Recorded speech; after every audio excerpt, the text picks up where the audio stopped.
आज हम लोग त्रिकोणमिति का लेक्चर नंबर 1 देखेंगे। सबसे पहले ये जान लो कि त्रिकोणमिति क्या है। तो त्रिकोणमिति है ना, क्लास 10th में सबसे ज्यादा पूछे जाने वाला चैप्टर है और बहुत ही इंपॉर्टेंट है, इसीलिए इसको है ना एकदम ध्यान से पढ़ेंगे। तो सबसे पहले हम देखेंगे त्रिकोणमिति क्या होता है। तो त्रिकोणमिति 3 चीज से बना है। एक बना है त्रिकोणमिति। त्रि मतलब हो गया 3, कोण हो गया कोण, और यहां से मिति, मिति मतलब हो गया माप। यानी ये तीनों 3 कोण के माप, यानी तीनों कोणों के माप का जहां हम पढ़ाई करेंगे तो इन्हीं को हम त्रिकोणमिति कहते हैं। मतलब यहाँ लिखा है कि त्रिकोणमिति शब्द त्रिकोण और मिति शब्दों के संयोग से बना है। यानी जहां हम 3 साइड के कोणों के माप के बीच में रिलेशन समझेंगे उसी को ही हम लोग कहेंगे त्रिकोणमिति। तो ध्यान से दो, सबसे पहले है 3। तो 3 हम जान रहे हैं कोण। कोण के बारे में सबसे पहले समझेंगे कि कोण क्या होता है। तो कोण होता है जब एक लाइन दूसरे लाइन पर पड़े, जब एक लाइन दूसरे लाइन पर पड़े तो जो बीच का बना हुआ भाग होता है ना, इसी को ही कोण कहते हैं। क्या कहते हैं? इसी को ही कोण कहते हैं। मान लो कि यह एक लाइन है और इसी पर एक लाइन पड़ा हुआ है, तो कहेंगे कि यह दोनों लाइन एक दूसरे पर अभी 0 डिग्री है। ये जैसे जैसे ये लाइन उठेगा, यानी ऐसे उठते गया तो 30 डिग्री, यहाँ से ये 45 डिग्री, यहाँ से ये 60 डिग्री, यहाँ से ये 90 डिग्री। तो जैसे ही 90 डिग्री पूरा, क्या कहेंगे कि जैसे ही ये लाइन एक दूसरे के बीच में 90 डिग्री का कोण बनाया तो कहेंगे कि यह 90 डिग्री है। तो ठीक उसी तरह से हम त्रिकोणमिति वैसे त्रिभुज में पढ़ेंगे जिसमें एक कोण, यानी एक कोण कितना डिग्री का होना चाहिए? 90 डिग्री का। तो वैसे ही त्रिभुज में हम लोग त्रिकोणमिति पढ़ेंगे, और जिस त्रिभुज में एक कोण 90 डिग्री का हो जाए तो उसको कहते हैं समकोण त्रिभुज। तो यहाँ से ध्यान देंगे कि त्रिकोणमिति कहाँ पढ़ेंगे, तो त्रिकोणमिति हम लोग पढ़ेंगे समकोण त्रिभुज में पढ़ेंगे। समकोण त्रिभुज में हम पढ़ेंगे तो जिसमें एक कोण कितना होना चाहिए? तो 90 डिग्री का होना चाहिए। तो यहाँ अब ध्यान देंगे कि 90 डिग्री के साथ यहाँ मान लेते हैं कोई एंगल थीटा है। जब थीटा है तो यहाँ देखेंगे जो 90 डिग्री होगा, 90 डिग्री के सामने वाला यहाँ से ए बी सी नाम दे रहे हैं। तो 90 डिग्री के सामने वाला जो भुजा होगा, 90 डिग्री के सामने वाला, इसको कहेंगे कि ये कर्ण है। फिर यहाँ देखेंगे कि थीटा, यहाँ हम लिया एंगल कितना है? थीटा। तो थीटा के सामने जो भुजा होगा उसको कहेंगे सम्मुख भुजा। यानी जो भी थीटा है उसके सामने वाला जो भुजा होगा उसको हम लोग कहते हैं सम्मुख भुजा। क्या कहते हैं? सम्मुख भुजा। जो कि थीटा के सामने वाला जो होता है सम्मुख भुजा, इसी को ही हम लंब कहेंगे। अब फिर ध्यान दीजिए, जब थीटा जिस भुजा पर एंगल बना रहा है उसको कहेंगे संलग्न भुजा, जिसको आधार भी कहते हैं। आधार। तो यहाँ से हम लोग ये सीखा कि जब कभी भी समकोण त्रिभुज दिया रहे तो उसमें एक कोण हमारा 90 डिग्री का होता है। जो 90 डिग्री के सामने वाला जो भुजा है उसको कर्ण कहेंगे। थीटा के सम्मुख, यानी थीटा के सामने जो भी हमारा भुजा है उसको सम्मुख भुजा, जिसको लंब कहेंगे।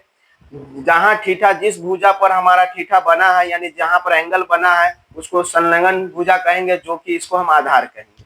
यहाँ तक ठीक है? तो यहाँ से अब हम सीखेंगे, अब त्रिकोणमितीय अनुपात क्या होता है। तो सबसे पहली बात यहाँ पर हम देखेंगे कि यहाँ पर ये समकोण त्रिभुज है। ये हमारा समकोण त्रिभुज है, इसका नाम दे दे रहे हैं। ये ए है, ये बी है, यहाँ सी है। ये मान लेते हैं यहाँ हमारा थीटा हो जाएगा। यहाँ पर एक एंगल मान ले रहे हैं, ये अल्फा हो जाएगा। यहाँ पर एंगल कुछ भी हो सकता है, अल्फा बीटा गामा या ABCD, जो भी है एंगल है ना, अपने हिसाब से कुछ भी दिया जा सकता है। अब यहाँ पर हम ये देखेंगे कि यहाँ पर ये जो 90 डिग्री है, तो इसके सामने वाला जो भुजा हुआ इसको हम कहेंगे कर्ण। और यहाँ ध्यान देंगे, यहाँ पर जो थीटा है, अब यहाँ पर हम लिखेंगे एंगल थीटा के लिए। यहाँ पर अब हम पूछेंगे कि एंगल थीटा के लिए लंब और आधार कौन है। तो जैसे ही यहाँ थीटा, तो थीटा के सम्मुख भुजा देखेंगे, तो थीटा के सामने वाला जो भुजा है ये हमारा लंब कहलाएगा। और यही जहां पर ये जिस भुजा पर हमारा थीटा बना है इसको हम कहेंगे कि ये आधार। अब यहां से हम पूछेंगे कि थीटा के लिए लंब कितना है, आधार कितना है और यहां से कर्ण कितना है। तो यहां से हम कह सकते हैं कि थीटा के लिए हमारा लंब है ए बी, तो कहेंगे ए बी हमारा लंब हो जा रहा है। जबकि यहाँ पर आधार कहेंगे तो थीटा के लिए आधार हमारा यहाँ हो गया बी सी।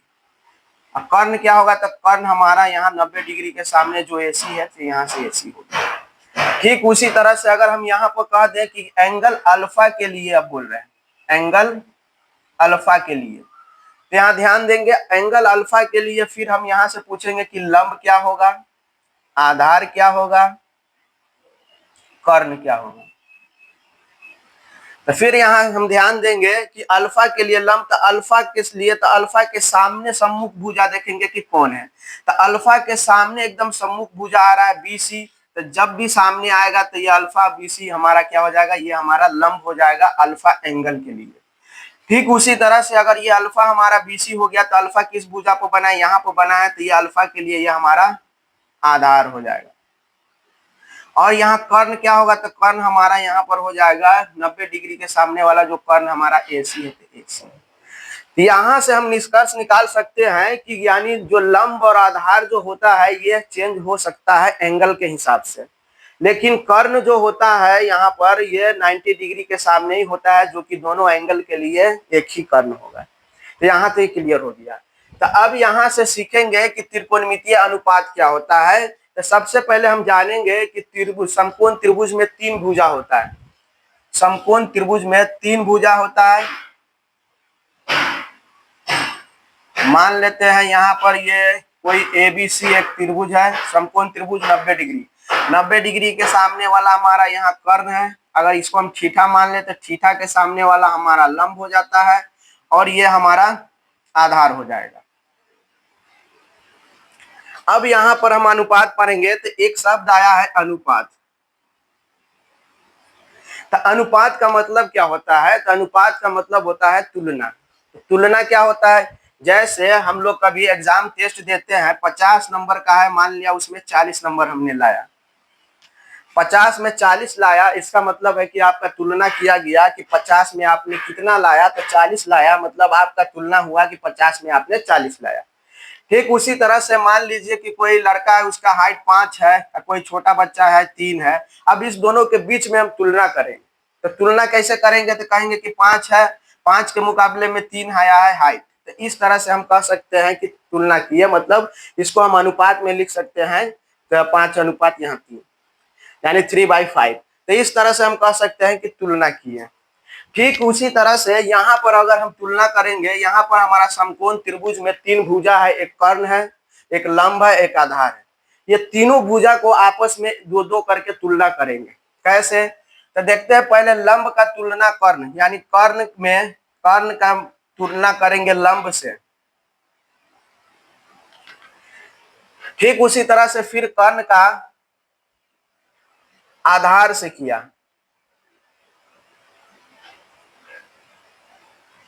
ठीक उसी तरह ये भुजा का तुलना इस भुजा से कर रहे हैं कि ये कितना बड़ा इसके मुकाबले में, तो हम कह सकते हैं कि लंब बट्टा आधार।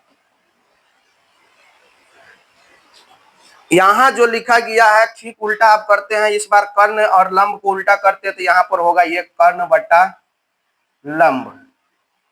ठीक उसी तरह से यहां से हम कह सकते हैं कर्ण बट्टा आधार। यहां से भी हम तुलना करेंगे तो इस बार उल्टा तुलना करते हैं, आधार को ऊपर लेते हैं, लंब। तो जब कभी भी यहाँ 2 भुजा का तुलना, हम यहाँ पर ये वाला भुजा यानी AB का भुजा और ये AC के तुलना में AB, हम ये भुजा का तुलना इस भुजा से कर रहे हैं, तो लंब बटा कर्ण। उसी तरह से आधार बटा कर्ण। तो इसको क्या नाम दिया गया, जब कभी भी हम लंब और कर्ण का तुलना आपस में करेंगे तो उसको कहेंगे कि ये साइन है। और किसके मौजूदगी में हो रहा है, तो यहाँ पर थीटा के मौजूदगी में हो रहा है, यानी किसके एंगल के मौजूदगी में है, तो थीटा के जगह मौजूद, यहाँ पर हम लिख देंगे थीटा बराबर। उसी तरह से यहाँ पर जब कभी भी आधार और कर्ण के आपस में तुलना करेंगे तो इसको कहेंगे कॉस। किसके मौजूदगी में, तो थीटा, तो हम लिख दिए थीटा। ठीक उसी तरह से जब कभी भी लंब और आधार का तुलना करेंगे, पहले लंब और नीचे में आधार करके जब भी तुलना करेंगे तो इसको बोलेंगे टेन। किसके मौजूदगी में? तो थीटा, तो यहाँ पर लिखा थीटा। ठीक उसी तरह से कर्ण बट्टा लंब, यानी जब ऊपर में कर्ण नीचे में लंब हो जाए, यानी जस्ट इसका उल्टा में अगर इस तरह से हम तुलना करेंगे तो इसको कहेंगे कि कोसेक। क्या है? तो हमारा थीटा में कर्ण बटा आधार, यानी इसका जस्ट उल्टा, मतलब कॉस का उल्टा होता है सेकेक थीटा। उसी तरह से टेन, यानी इसको उल्टा किए हैं एकदम, तो ये बन जाता है कॉट। तो इस तरह से हम कह सकते हैं कि साइन थीटा हमारा लंब बटा कर्ण होता है, कॉस थीटा आधार बटा कर्ण, टेन थीटा लंब बटा आधार, कॉसेक थीटा कर्ण बटा लंब, सेक थीटा कर्ण बटा आधार, और कॉट थीटा आधार बटा लंब। ये ही तीनों भुजा का आपस में जो अनुपात होता है वही हमारा त्रिकोणमितीय अनुपात बन जाता है। और इसको हमको इसको याद रखना है। इसी आधार पर अब हम क्वेश्चन कुछ बताते हैं।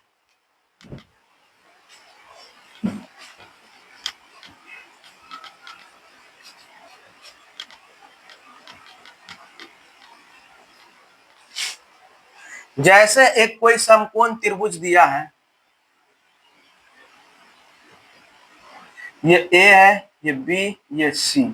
मान लेते हैं कि यहाँ पर अब क्या होगा कि कभी कभी ये 5 इकाई है, ये हमारा 3 इकाई है, और यहाँ से डायरेक्ट पूछ देगा कि हमारा बताओ कि साइन, यहाँ मान लेते हैं थीटा के रेस्पेक्ट में, और यहाँ मान लेते हैं ये अल्फा है।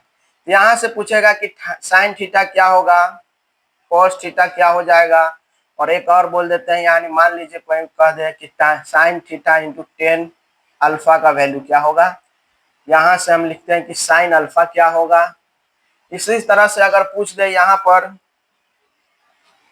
कि कॉस थीटा क्या होगा और कॉस अल्फा क्या होगा, तो क्या करना है? सबसे पहले ध्यान देंगे जब कभी भी त्रिभुज के 3 भुजा में से 2 भुजा का मान दे दे और तीसरा भुजा का मान दे ही नहीं, तो फिर कैसे निकालेंगे? तो जब कभी भी 2 त्रिभुज का त्रिभुज समकोण त्रिभुज का 2 भुजा दे दे और एक न दे, तो एक है पाइथागोरस नियम। पाइथागोरस के हिसाब से उसने फॉर्मूला बोला है कि जो भी हमारा कर्ण होगा,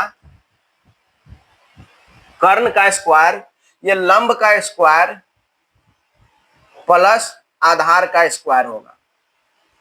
ये हमारा पाइथागोरस थ्योरम कहता है।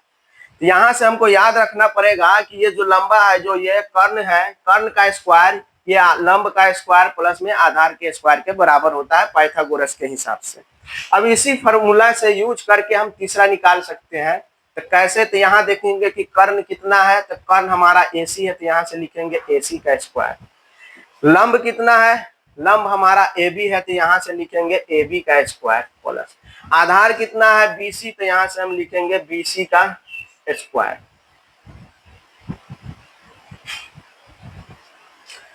अब यहाँ पर मान रखेंगे AC कितना है? 5 इकाई, तो 5 का स्क्वायर।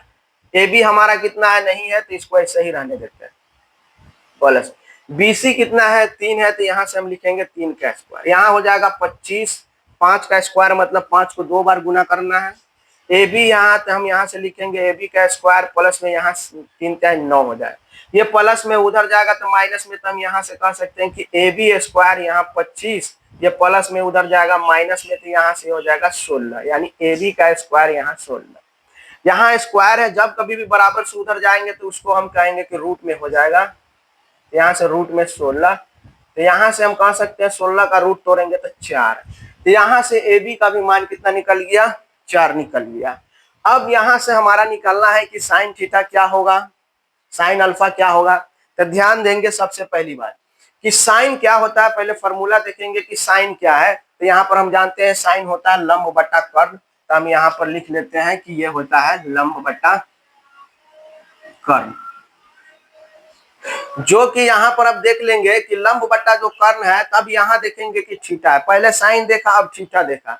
तो साइन में किसके है? तो थीटा में पूछा है, तो हम साइन का फॉर्मूला लंब बट्टा कर्ण। अब थीटा में जाएंगे तो थीटा के सम्मुख देखेंगे, थीटा के एकदम सामने में देखेंगे कि AB हमारा कितना है? लंब, तो यहाँ पर हमारा लिखेंगे ए बी, हमारा यहाँ ए बी है। इसी तरह से यहाँ पर हम देखेंगे कि बी सी कितना है, हमारा कर्ण कितना है, तो कर्ण हमारा ए सी है, तो यहाँ पर लिखेंगे ए सी। अब ध्यान दें कि ए बी का मान कितना है, यहाँ पर 4, तो हम यहाँ लिखेंगे 4, और यहाँ पर ए सी का मान यानी कर्ण कितना है 5, तो यहाँ 5, ये हमारा हो गया साइन थीटा। ठीक उसी तरह से हम यहाँ पर अब देखेंगे साइन अल्फा का मान। तो फिर हम जानते हैं कि साइन का क्या होता है फॉर्मूला, तो साइन हम जानते हैं होता है लंब बटा कर्ण।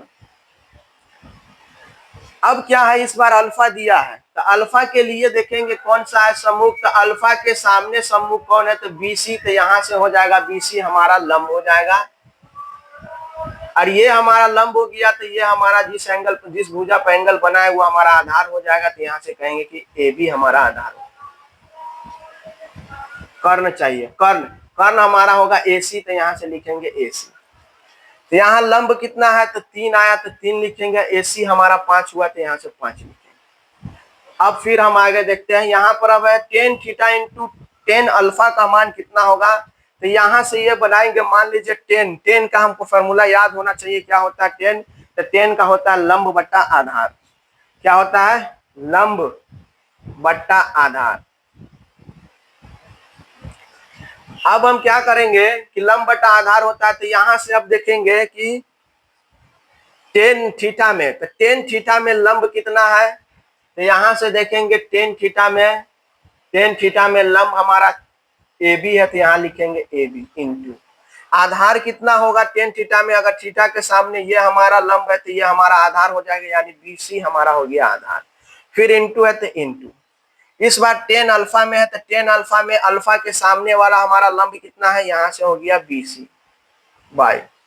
उसके बाद हमारा आधार चाहिए, तो आधार अगर अल्फा के सामने वाला ये लंब है तो आधार कितना हो जाएगा, यहाँ से ए बी। अब ध्यान देंगे ए बी का यहाँ मान कितना है, 4 है, तो यहाँ लिखेंगे 4। बी सी का मान यहाँ पर 3 है, तो यहाँ लिखेंगे 3। बी सी का मान यहाँ 3 है, तो 3 लिखेंगे, और ए बी का मान यहाँ पर हमारा 4 है, तो 4, इससे ये कैंसिल, इससे ये कैंसिल, इससे यानी 1, यानी tan theta into tan alpha का वैल्यू कितना निकल गया, 1 निकल गया। ठीक उसी तरह से अब यहाँ पर हम देखेंगे कि कोस थीटा क्या होता है, तो यहाँ से ध्यान दो कि कोस थीटा यानी कोस पहले क्या होता है, तो कहेंगे कि आधार बट्टा कर्ण, तो हम यहाँ पर लिखेंगे कि कोस होता है आधार बट्टा कर्ण। अब क्या है, थीटा में हमको देखना है, तो हम जाएंगे थीटा के सामने हम देखेंगे ए बी हमारा लंब होता है, जबकि यहाँ पर यह हमारा बी सी आधार हो जाएगा। ठीक उसी तरह से कर्ण चाहिए, तो कर्ण हमारा ए सी है, तो ए सी लिखा, तो यहाँ से थीटा हमारा लंब, तो यह हमारा आधार यहाँ से हो जाएगा 3, और वहां से हमारा कर्ण हो जाएगा 5। तो इस तरह से हम कभी भी एंगल का रेशियो निकाल सकते हैं। जब कभी भी पूछेगा तो हम सबसे पहले फॉर्मूला यानी कोस साइन थीटा ये सब लगाएंगे, और एंगल के हिसाब से लंब और आधार देखेंगे। और यहाँ पर कर्ण हमेशा सभी में 1 होगा, क्योंकि ये 90 डिग्री के सामने ही रहता है। तो इस तरह से आप निकालिएगा कि कॉस अल्फा क्या होता है। उसी तरह से हम दे रहे हैं कि यहाँ पर आप निकालिएगा कि sine theta into sine alpha क्या हो जाएगा। उसी तरह से यहाँ से हम दे रहे हैं कि कॉट थीटा क्या होगा, कॉट अल्फा क्या होगा। इन सभी क्वेश्चन को आप बना के देखिएगा, बन जाएगा। अब यहाँ से ये जानेंगे कि ये तो हो गया अनुपात वाला, हम देख लिए, लेकिन कुछ बच्चों का कहना है कि ये जो फॉर्मूला है इसको याद कैसे करेंगे। तो इसको बताने के लिए खुद से एक ट्रिक बनाया गया है। उस ट्रिक को देखिए, अगर ठीक लगेगा तो अप्लाई कीजिएगा, नहीं तो खुद से अपना ट्रिक बना सकते हैं, या नहीं तो याद कर लीजिए। जितना ज्यादा याद और प्रैक्टिस कीजिएगा उतना ही ज्यादा आपको ये फायदा करेगा। तो चलिए आप देखते हैं कि इसमें याद कैसे करेंगे इस फॉर्मूला को।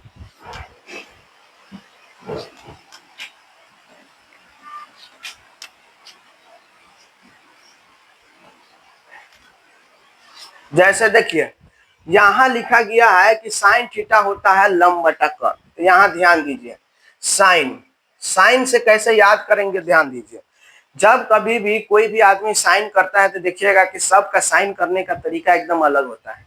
लेकिन मान लीजिए कि दो आदमी किसी का साइन एकदम सेम टू सेम मिल जाए तो क्या कहेंगे, तो कहेंगे कि ये तो साइन एकदम बाई चांस मिला, लक से मिला है। दो आदमी का साइन लक से मिल गया तो क्या कहेंगे कि साइन मिल गया है, लक से मिला है। क्या चीज से मिला है, लक से।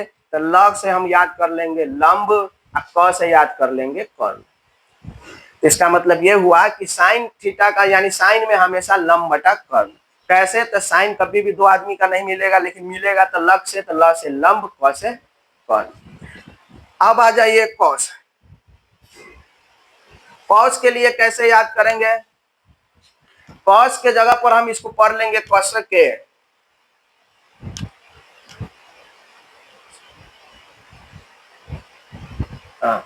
जैसे कॉस है ना, तो इसको कस के, जैसे कोई भी चीज हम पकड़ते हैं तो कस के पकड़ते हैं ना, तो उसको पढ़ेंगे कस के। कैसे पढ़ेंगे? कॉस ना पढ़ के पढ़ेंगे कस के, कस के। तो इसका मतलब अ से हो जाएगा आधार और क से हो जाएगा कर्ण।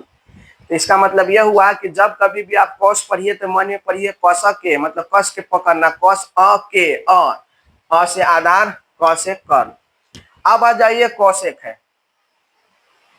तो जब कभी भी कौशिक को याद करना है तो सबसे अच्छा तरीका यह है कि यहाँ पर, अभी रुक जाए, 10 पहले बता देते हैं। 10, तो देखिए 10 को क्या पढ़ेंगे? 10 को पढ़ लेंगे अपने मन से ताला। क्या पढ़ेंगे? ताला। अब ताला को देखिए पढ़िए ता ला, देखिए ता ला यानी ताला। 10 को नहीं पढ़ के ताला पढ़ेंगे तो ता ला, तो ला से हो जाएगा लंब और अ से हो जाएगा आधार। तो हम लंब बटा आधार कर सकते हैं। ठीक उसी तरह से है कौशिक। तो हम यहाँ पर लिखेंगे कौशिक। तो कौशिक को कैसे पढ़ेंगे? तो देखिए पढ़िए कौशिक के, लेकिन आखिरी में ल जोड़ दीजिए सिर्फ इसमें। कौशिक ल सिर्फ जोड़ेंगे ना, तो क से हो जाएगा कर्ण और ल से हो जाएगा लंब। तो यहाँ पर हम कह सकते हैं कि कौशिक को कुछ नहीं करना है, खाली ल जोड़ दीजिए, तो यहाँ पर सी एल हो जाएगा। तो सी का क उच्चारण कीजिए, क से कर्ण, ल से लंब। उसी तरह से आ जाइए सेक। यहां से हम कहेंगे सेक। तो सेक के लिए क्या करना है? तो हम इसको सेक ना पढ़ के पढ़ेंगे सेक। क्या पढ़ेंगे? सेक। सेक। सेक को जब भी लिखा हुआ हो तो उसको पढ़ेंगे सेक। तो जब सेक पढ़ लिए तो यहाँ से क से हमारा कर्ण हो जाएगा और अ से हमारा आधार हो गया। यानी हम कह सकते हैं कि जब सेक थीटा बोलेंगे तो मन में पढ़िएगा सेक नहीं, सेक अ, सेक अ, सेक अ, क, तो क से कर्ण, अ से आधार। उसी तरह से आप पढ़ेंगे कोट। तो कोट के लिए कैसे करेंगे कोट? तो देखिए कोट के लिए क्या करना है, क्योंकि जैसे हम कोट पहनते हैं, जैसे देखो कोट, कोट को क्या कहेंगे? तो जैसे कोई कोट पहनता है तो कहेंगे कि कोट, कोट तो कटल है। क्या कहेंगे? कटल है, मतलब कट जाता है ना, तो उसी को कहेंगे कटल है।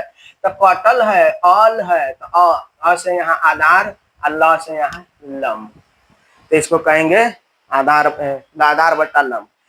फिर एक बार समझा दे रहे हैं कि कैसे याद करेंगे। कि जैसे साइन, साइन दो आदमी का कभी आपस में नहीं मिल सकता, अगर मिल भी गया तो कहेंगे कि लक से मिला है, तो लक, लक मतलब लंब बटा कर्ण। कॉस का, तो कॉस के जगह पर हम कहेंगे कि कस के। क्या? कस के पकड़ेंगे तो कस अ के, कस अ के, तो अ से यहाँ आधार, क से यहाँ कर्ण। 10 है तो 10 को ताला पढ़ेंगे, ता ल, ताला। तो ल से हो गया लंब, अ से हो गया आधार। ठीक उसी तरह से कौशिक है, तो कौशिक को सिर्फ हम ल लगाएंगे तो पढ़ देंगे। क को हम कर्ण कह देंगे, या सी को कर्ण कहेंगे, ल को लंब कहेंगे। सेक है तो इसको कहेंगे सेक अ, सेक अ, सेक अ, तो क से कर्ण, अ से आधार। यहाँ पर फिर है गया कोट। तो कोट कहेंगे कोट कटल है, तो कटल है, तो अ से आधार, ल से लंब। तो इस तरह से इस छो फार्मूला को एकदम अच्छा से याद कर लेना है। कोशिश कीजिए कि इसको बार बार प्रैक्टिस करें। जितना ज्यादा प्रैक्टिस कीजिएगा उतना ही ज्यादा आपको याद होगा। यहाँ तक आज रहने दे रहे। कल इसमें भारतीय भवन का चैप्टर स्टार्ट है, प्रश्नावली 1A। वो सेम इसी त्रिकोणमितीय अनुपात पर ही पढ़ाया गया। तो उस सारे क्वेश्चन को है ना कल से कराना स्टार्ट करेंगे। जब तक आप लोग इसको देखिए। फिर मिलेंगे नेक्स्ट क्लास।